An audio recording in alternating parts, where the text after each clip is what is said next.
नमस्कार दोस्तों, मैं B R. Chaudhary, assistant professor in history, government PG college Suratgarh.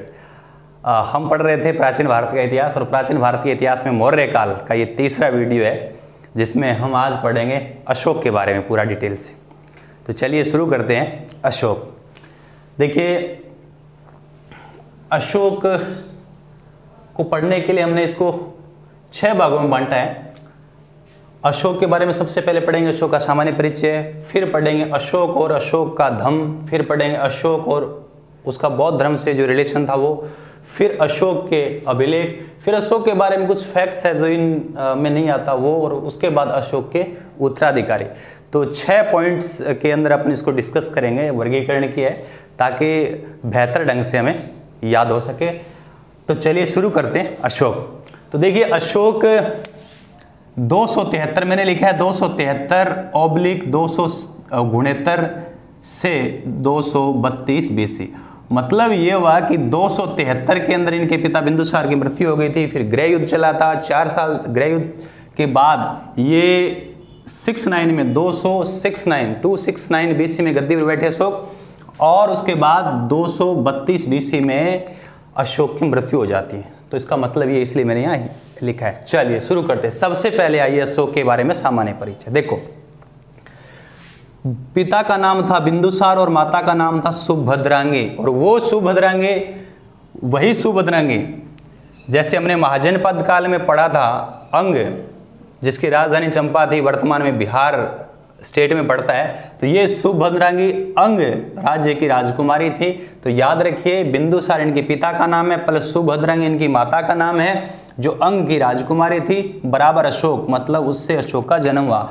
तो पिता का नाम बिंदुसार, माता का नाम सुभद्रांगी, से अशोक का जन्म हुआ। ये अशोक के बारे में सामान्य परिचय में बहुत सी बातें अपन पढ़ेंगे। चलिए उसके बाद देखिए, अभिलेख की यदि बात करें तो अभिलेखों में अशोक की केवल एकमात्र पत्नी कारुआ की और एकमात्र पुत्र तीवर का उल्लेख मिलता है। ध्यान से सुनना, एग्जाम में सवाल पूछा गया है।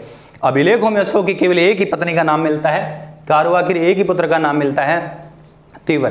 तो सर फिर हम पढ़ते हैं कि लंका जो बौद्ध धर्म के प्रचार के लिए अशोक ने अपने पुत्र महेंद्र और संघमित्रा को भेजा था। ये बिल्कुल बात ठीक है, लेकिन अभिलेखों की यदि बात करें तो अभिलेखों में तो एकमात्र पत्नी का ही नाम मिलता है, कारुआ की और पुत्र तीवर। जबकि ये बिल्कुल बात ठीक है, लंका भेजे थे अपने पुत्र अशोक ने अपने पुत्र महेंद्र और पुत्री संघमित्रा को कब? तृतीय बौद्ध संगीति के आयोजन के बाद 251-250 BC पटना में तृतीय बौद्ध संगीत आयोजन अशोक के टाइम हुआ था। उसके बाद उन्होंने विश्व में बौद्ध धर्म के प्रचारक भेजे थे, और इसी कड़ी में अपने पुत्र महेंद्र और संघमित्रा को उन्होंने श्रीलंका भेजा था। बहुत सिंपल। चलिए इसके बाद में अशोक की उपाधियां या अशोक के उपनाम। देखिए अशोक के उपाधियां उपनाम में मिलता है अशोकावर्धन, अशोक का नाम अशोकावर्धन मिलता है, अशोक का नाम चंडाशोक मिलता है। इसके अलावा प्रियदर्शी नाम मिलता है। प्रियदर्शी का मतलब देखने में प्रिय, और सबसे इंपॉर्टेंट देवना नाम प्रिय, देवताओं का प्रिय, बहुत इंपॉर्टेंट है। नेट में, सेट में और फर्स्ट ग्रेड में सवाल पूछा गया है कि देवना नाम प्रिय की उपाधि धारण की थी सर्वप्रथम अशोक ने। उसके बाद इस उपाधि को धारण और कौन करते हैं? अशोक के पौत्र है दशरथ, वो भी धारण करते हैं। इसके अलावा श्रीलंका का एक सम्राट है नरेश 30, वो भी धारण करते हैं। तो ध्यान रखना, देवना नाम प्रिय, अशोक की उपाधि, उस उपाधि को इसके पुत्र दशरथ भी धारण करते हैं। इसके अलावा लंका नरेश 30 भी धारण करते हैं। चलिए नेक्स्ट, 273 BC में बिंदुसार की मृत्यु हो जाती है।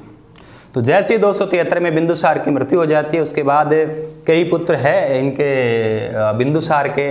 तो बताते हैं कि बिंदुसार की मृत्यु के बाद इनमें गृह युद्ध स्टार्ट हो गया, और सिंहली अनुश्रुतियों, श्रीलंका के अनुश्रुतियों की माने तो बताते हैं कि अशोक ने अपने 99 भाइयों की हत्या करके गद्दी प्राप्त की थी। तो ये गृह युद्ध चला था 4 साल।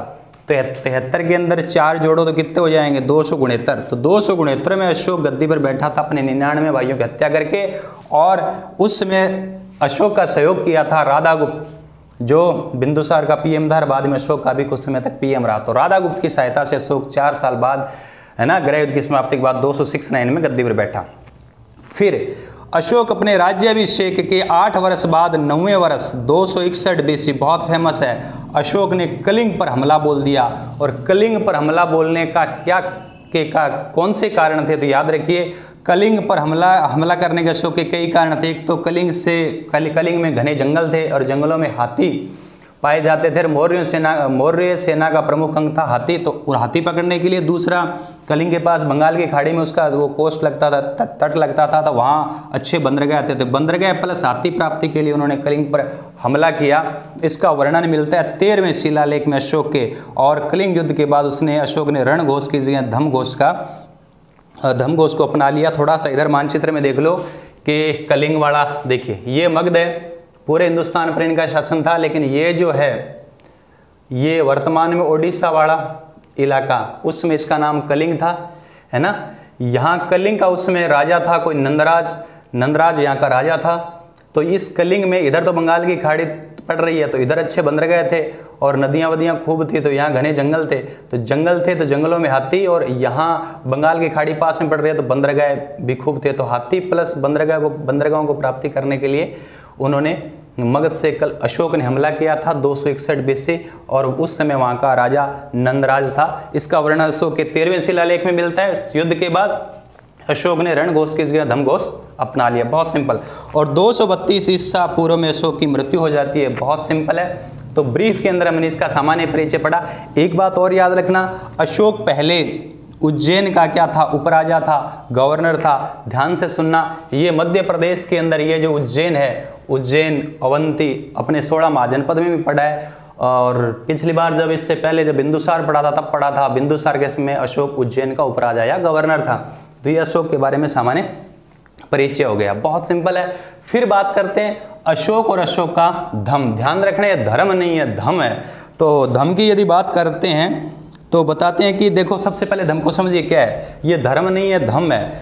धम की परिभाषा दे रखी है कि जनता के नैतिक उत्थान के लिए जिन नियमों की आचार संहिता प्रस्तुत की, वही अशोक का क्या था, धम। जनता के नैतिक उत्थान के लिए जिन नियमों की आचार संहिता प्रस्तुत की, वही अशोक का क्या था, धम था। तो नैतिक उत्थान के लिए कौन कौन सी बातें होगी? सिंपल है, पाप से मुक्ति, दया, दान, सुचिता मतलब पवित्रता और लोगों का कल्याण, बड़ों का आदर करना, गुरुजनों का सम्मान करना, ये सामान्य बातें थी। तो अशोक का धम यही था। और जनता में अशोक ने धम का ही प्रचलन करवाया था। शिलालेख पढ़ेंगे तब बात करेंगे। तो जनता के नैतिक उत्थान के लिए उन्होंने आचार संहिता थी, वो नियमों की, वही क्या था, धम था। तो अशोक का धम हो गया। अब बात करेंगे अशोक और अशोक का बौद्ध धर्म। चलिए, अशोक को बौद्ध धर्म में दीक्षित किसने किया था? तो दो लोगों का नाम याद रखने। अशोक को बौद्ध धर्म में दीक्षित करने का श्रेय उपगुप्त को भी दिया जाता है और निग्रोध को भी दिया जाता है। तो अशोक को बौद्ध धर्म में दीक्षित किया था उपगुप्त और निग्रोध ने, जबकि अशोक पूर्ण रूप से बौद्ध किसके प्रभाव में आकर हो गया? मोगलीपुत्तिस के प्रभाव में आकर अशोक पूर्ण रूप से बौद्ध हो गया। बहुत सिंपल है। कौन है सर ये मोगलीपुत्तिस? मोगलीपुत्तिस वही है, याद रखिए। तृतीय बौद्ध संगीति का आयोजन पटना के अंदर करवाया था अशोक ने 251-50 BC में, जिसकी अध्यक्षता भी कौन करता है? मोगलीपुत्तिस। यही मोगलीपुत्तिस है जिन्हें तृतीय बौद्ध संगीति की अध्यक्षता की पटना में, अशोक के समकालीन है। और इसी के प्रभाव में आकर पूर्ण रूप से बौद्ध हो गया था। और इस तृतीय बौद्ध संगीति के बाद यहाँ पटना से अशोक ने पूरे दुनिया के अंदर बौद्ध धर्म प्रचार के लिए बौद्ध धर्म प्रचारक भेजे। तो याद रखिए, विश्व में बौद्ध धर्म प्रचारक भेजे, और इसी कड़ी में उन्होंने अपने पुत्र महेंद्र और पुत्री संघमित्रा को लंका भेजा था। याद रखिए, इसी समय मोगलीपुत्तिस ने एक ग्रंथ लिखा, अभिधम पिटक। अभिधम पिटक की रचना भी तृतीय बौद्ध संगीति के अंदर ही की गई थी, जिसमें बौद्ध धर्म की दार्शनिक व्याख्या है।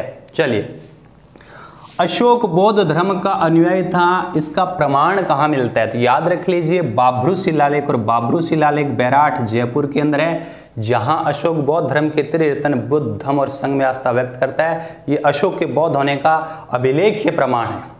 सिंपल। अच्छा, अशोक बाद में क्या करते हैं? अशोक ने जैसे बौद्ध धर्म अपना लिया, और बौद्ध धर्म अपनाने के बाद वो आखेट यात्रा की जगह धम्म यात्रा करते हैं। तो धम्म यात्रा की कड़ी में भगवान बुद्ध से जुड़े स्थानों पर वो यात्रा करते हैं। तो याद रखिए, अपने राज्याभिषेक के 10वें वर्ष वो बौद्ध गया, बिहार की यात्रा की, जहाँ भगवान बुद्ध को पीपल के पेड़ के नीचे ज्ञान की प्राप्ति हुई थी। तो 10वें वर्ष अशोक वहाँ गया, और 20वें वर्ष राज्याभिषेक के 20 वर्ष बाद अशोक वहाँ गया जहाँ भगवान बुद्ध का जन्म हुआ था। कपिलवस्तु की लुम्बिनी में गया, जो नेपाल में है, वहाँ 20वें वर्ष यात्रा की, और वहाँ जाकर जनता को धार्मिक कर से मुक्त कर दिया। बहुत इंपॉर्टेंट है, अशोक ने लुम्बिनी कपिलवस्तु के लोगों को धार्मिक कर से मुक्त कर दिया, जबकि भूमि कर जो था, जो 1/4 था, उसको घटाकर कितना कर दिया? 1/8 कर दिया। बहुत इंपॉर्टेंट है, धार्मिक कर से फ्री कर दिया, जबकि भूमिकर को 1/4 से घटाकर 1/8 कर दिया। और इस बात की जानकारी मिलती है रोमिनदेही अभिलेख से, और अशोक ने वहाँ अभिलेख लगवा दिया, उस अभिलेख लिखवा दिया, वहाँ लगवा दिया, है ना, उसमें इस भूमिकर घटाने की चर्चा की गई है।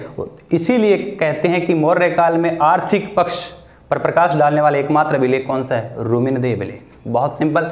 आगे आज ये 12वें वर्ष ये गया था, निगाली सागर गया और कनक मुनि जो स्तूप था उसका संवर्धन करवाया, उसको बड़ा करवाया। तो कुल मिला के अशोक और बौद्ध धर्म से संबंधित ये 4-5 बातें आप लोगों को याद रखना है। फिर आइए अशोक और अशोक से संबंधित, अशोक ने क्योंकि अभिलेख और शिलालेखों के माध्यम से जनता को संबोधित किया, तो उस पर अपन लोग चर्चा कर लेते हैं। तो चलिए शुरू करते हैं। अशोक और अभिलेख, याद रखना अभिलेखों के अध्ययन को बोलते हैं एपिग्राफी। अभिलेखों के अध्ययन को क्या बोलते हैं? एपिग्राफी। तो याद रखना क्योंकि अशोक से पहले तो किसी ने अभिलेख जारी नहीं किए थे। तो अशोक ने कहां से प्रेरणा प्राप्त की? तो अशोक को प्रेरणा मिली थी दारा या डेरियस फर्स्ट से। दारा या दाराहो या डेरियस फर्स्ट जो ईरान का राजा था, उससे अशोक ने ये प्रेरणा ली थी कि अभिलेखों के माध्यम से जनता को संबोधित करने की। तो चलिए, उन्होंने अभिलेख खुदवाए, लगवाए।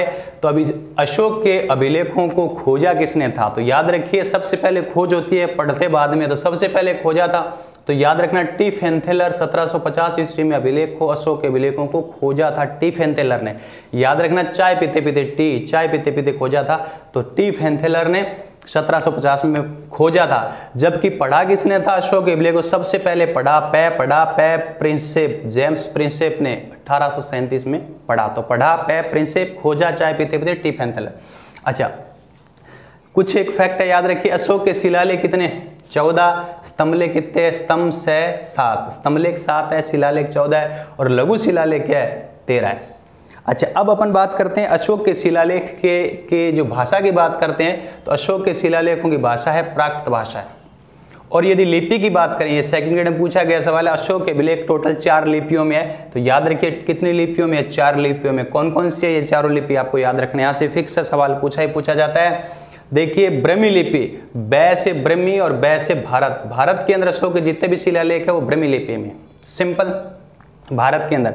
उसके बाद में खरोष्टी लिपि, याद रखना खरोष्टी लिपि पश्चिमोत्तर सीमा प्रांत, ये वाला बेल्ट है, उसमें खरोष्टी लिपि में लिखे गए। याद रखना साम, खरोष्टी साम, खर का मतलब होता है गधा, गधा शाम को भौंकता है, तो खरोष्टी, खर शाम, तो शाम से याद हो जाएगा सा से शाहबाजगढ़ी और मैं से मानसेरा, दोनों पाकिस्तान में वर्तमान में। तो खरोष्टी में शाम, शाहबाजगढ़ी और मानसेरा अभिलेख खरोष्टी में। फिर अरेमाइक लिपि में याद रखना लत, लय से लघमान और तय से तक्षशिला। तो लघमान और तक्षशिला के जो शिलालेख है वो कौन से में है? अरेमाइक में। फिर दो लिपियों में, द्विलिपि में, ग्रीक प्लस अरेमाइक, तो ये दोनों में, ग्रीक और अरेमाइक दोनों में है।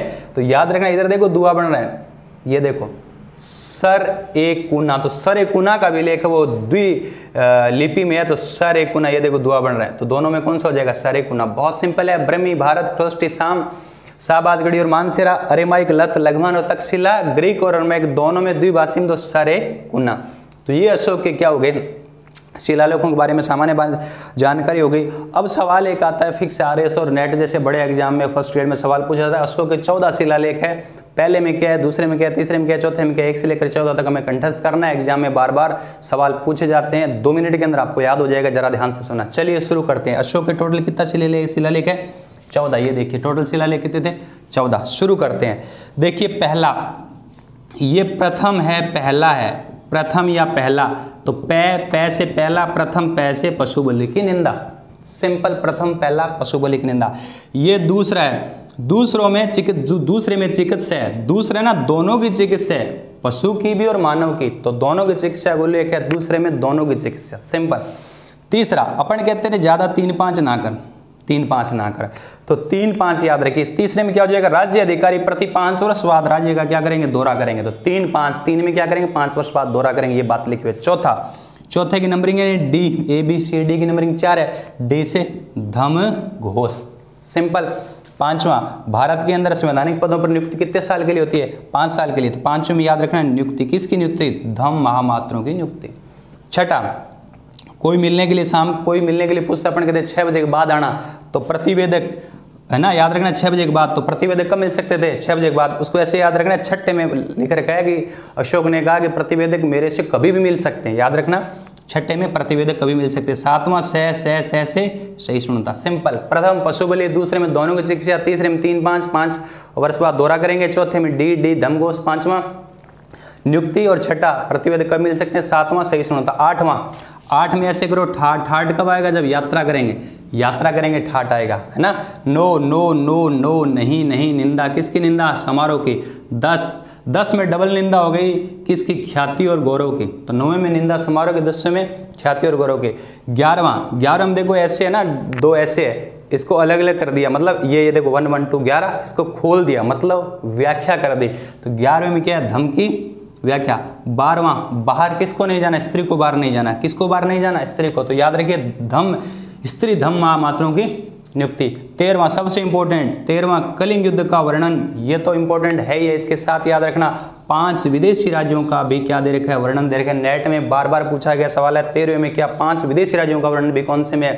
13वें में। 14वां में देखो ये चौकार है, चौका मतलब ABCD, डी से मतलब धार्मिक जीवन बिताने के लिए प्रेरित, प्रजा को धार्मिक जीवन बिताने के लिए प्रेरित। बहुत सिंपल है, आपको याद हो गया होगा, एक बार और देख लेना, याद हो जाएगा। फिर देखिए अशोक और अभिलेख तो हो गए, उसके बाद बात करेंगे अशोक के बारे में कुछ अन्य तथ्य, है ना, जो छूट गए। तो अशोक के बारे में याद रखना, अशोक के समय सुदर्शन झील का पुनर्निर्माण करवाया गया था, क्योंकि अशोक के दादा थे चंद्रगुप्त मौर्य, उसके टाइम से सुदर्शन झील बनी थी यहाँ, है ना, सौराष्ट्र में। और इस सुदर्शन झील, ये सुदर्शन झील है, इस सुदर्शन झील का पुनर्निर्माण हुआ था अशोक के टाइम, क्योंकि अशोक बौद्ध धर्म का अनुयायी था, इसलिए कहते हैं कि 84,000 बौद्ध स्तूपों का निर्माण भी किसने करवाया था? अशोक ने करवाया था। सिंपल। और सबसे इंपॉर्टेंट, नेट में हजारों बार पूछा गया सवाल कि अशोक का नाम अशोक कौन से अभिलेख में मिलता है? अशोक का नाम अशोक किन अभिलेखों में मिलता है? तो 4 अभिलेखों में मिलता है। सिंपल है, याद रखना, MUNG, मूंग। अशोक का नाम अशोक मूंग में मिलता है। ये ट्रिक है, इससे 4 हो जाएंगे। M से क्या हो जाएगा? मास्की। U से क्या हो जाएगा? उदयगोलम। N से क्या हो जाएगा? नेटुर। G से क्या हो जाएगा? गुर्जरा। तो मूंग अभिलेख है, उसमें अशोक का नाम अशोक मिलता है। चलिए, अशोक बौद्ध धर्म का अनुयायी था, लेकिन फिर भी अशोक क्या था? सहिष्णु शासक था। सहिष्णु मतलब सभी धर्मों का, संप्रदायों का समान रूप से आदर करता था। तो याद रखिए, खुद बौद्ध होने के बावजूद भी उन्होंने आजीविक संप्रदाय के भिक्षुओं को गया, बिहार बराबर की पहाड़ियों में 4 गुफाएं काट कर उन आजीविक संप्रदाय के भिक्षुओं को दान दी थी। IAS में पूछा गया सवाल है, ये 4 गुफाएं दान दी थी किनको? आजीविक संप्रदाय को। क्योंकि खुद तो बौद्ध था, फिर भी आजीविकों को दान दे रहा है, इसका मतलब सहिष्णु है। ये 4 गुफाएं कौन सी है? कर्ण, चौपड़, सुदामा और विश्व झोंपड़ी। तो कर्ण, चौपड़, सुदामा और विश्व झोंपड़ी। तो अशोक के बारे में ये फैक्ट्स थे। अब बात करेंगे कि अशोक के उत्तराधिकारी, क्योंकि अशोक के बाद मौर्य जो शासक थे वो बेहद कमजोर थे, तो इनका पतन बहुत शीघ्र हो गया था। तो उत्तराधिकारी 2-4 है, देख लेंगे। अशोक के बाद कहते हैं कि इधर मगध का राजा कुणाल हुआ था, और कहते हैं उसी समय कल्हण राजतृंगिण में कहता है कि कश्मीर का राजा कौन हुआ था? जलोक। तो बताते हैं कि कुणाल और जलोक साथ साथ हुए थे। तो कश्मीर का शासक तो कल्हण के अनुसार अशोक के बाद जलोक था, और इधर कौन था? कुणाल। तो मगध में कुणाल, कश्मीर में जलोक। कौन कहता है? कल्हण। उसके बाद दशरथ वही है जो क्या करता है? देवनानाम प्रिय की उपाधि धारण करता है। तो अशोक का पौत्र है, अशोक की तरह देवनानाम प्रिय की उपाधि धारण करता है। संप्रति, सह से संप्रति और सह से सुहस्तिन। संप्रति राजा हुआ था, उसको सुहस्तिन ने जैन धर्म में दीक्षित कर दिया था। और लास्ट शासक है वृद्रथ। तो 185 ईसा पूर्व में इसका सेनापति था पुष्यमित्र शुंग, जो ब्राह्मण था। उन्होंने क्या किया था? वृद्रथ की हत्या करके, और पुष्यमित्र शुंग ने शुंग राजवंश की नींव डाल दी थी। इसी तरीके से 185 ईसा पूर्व मौर्य साम्राज्य की विशाल दीवारें थी, वो ढह चुकी थी। तो चलिए, अशोक के बारे में काफ़ी डिटेल में हम लोगों ने पढ़ा। उम्मीद करता हूँ कि आपको याद हो गया होगा। बहुत सिंपल है, इस वीडियो को दोबारा देख लेना। यहाँ से हर एग्जाम में चाहे तो ये शिलालेख है या इधर से ये लिपि से सवाल पूछे जाते हैं बार बार। तो इस तरीके से अशोक को हमने पढ़ा। उम्मीद करता हूँ कि कंठस्थ हो गया होगा। एक बार और देख लेना। और मौर्य काल के जो शासकों के बारे में 3 वीडियो हमने डाल दिए, ये तीसरा वीडियो है। उसके बाद इनके जो प्रशासन, सामाजिक पक्ष, धार्मिक, राजनीतिक और अन्य पक्षों के बारे में चर्चा करेंगे। तो पढ़ते रहिए, रोज़ाना वीडियो आपको मिलते रहेंगे। और नेक्स्ट वीडियो में मिलते हैं बहुत जल्दी। Thank you.